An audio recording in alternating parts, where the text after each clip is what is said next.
IS violence is causing many to flee their homes in Iraq, and it contributes to the millions throughout Iraqi history who have had to uproot their lives and leave their own country. One of those Iraqis is filmmaker Semir, who recently debuted his documentary, Iraqi Odyssey. It's a movie about Iraqi history and his own family history. He joins us now. Good morning, sir. Good morning. I'm very pleased to be hosted by you. Absolutely. It's a pleasure to have you here. Talk to me about this film. I'm showing in my film, let's say, ordinary middle-class family, which, raised really deeply in the history of Iraq. And I explain on my own experiences and stories of the family how the whole history changed, from a upcoming country, modernized and with welfare and everything. Then when the dictatorship came and all the involvements of the imperial powers, from the beginning on, and how that led our family spread all over the world. I made the film, between Auckland, New Zealand, till to Los Angeles, from Moscow to London, Paris, and myself, I'm living in Switzerland. So it's a kind of epic movie about the last 100 years in Iraq and in the whole world, because we are part of the whole world nowadays. The American foreign minister, as you have told us, is going to Iraq to be again, part of history there. So that's all about in my film. It's a kind of nostalgic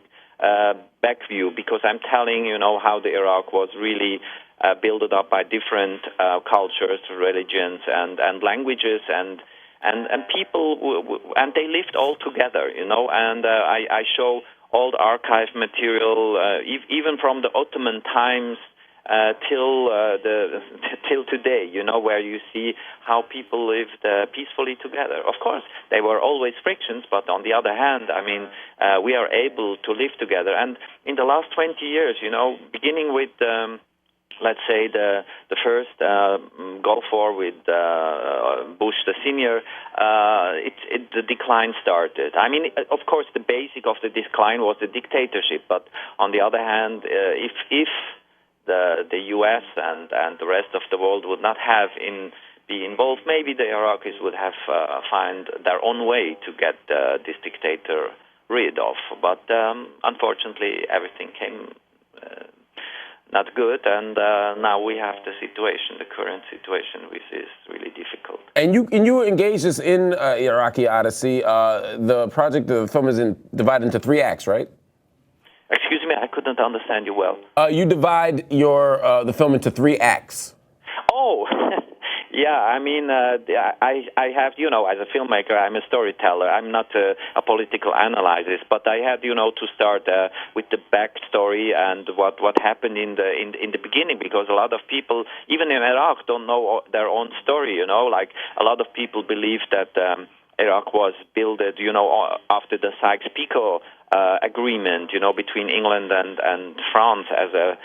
Even these Islamic State idiots are telling us that they will overcome these borders. But originally, you will see also in my film that there was already a governmental unit in the Ottoman Empire which was called Iraq. So there is a long history for centuries of these people knowing that they're living together at these 2 rivers, Euphrates and Tigris, and in the back. In the north, there are the Kurds.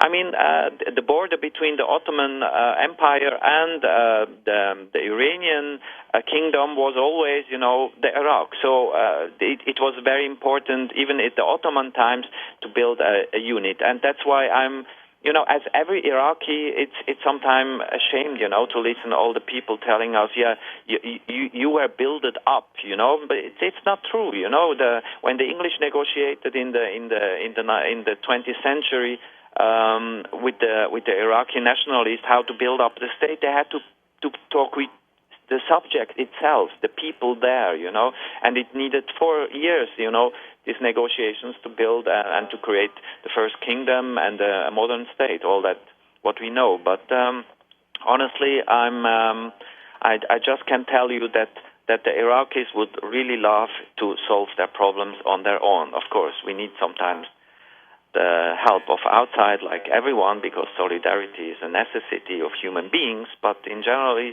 I would prefer if the Iraqis would solve their problem on their own. I think many of us in the world would prefer that. I'm sure, especially the Americans. I mean, you lost so many, young lives honestly for nothing. The purpose was to push back the Iranian influence, and what we have is now a former Iranian soldier as a vice president, and he was 8 years along the minister president of Iraq, Maliki. It's so funny, to see all these paradox situations happens with this strange politics. No, absolutely. Very strange politics. Very interesting story that you tell. Your film helps us cover, to use your language, that odyssey. It helps us understand exactly the journey that Iraq's been through. It helps us understand where Iraq needs to go, and it helps us understand the forces that help create the Iraq that we see right now. It's a very special project, and I'm glad that you shared some time with us this morning to talk about it. Thank you very much, and have a nice day then. You too, Brother Samad. All right.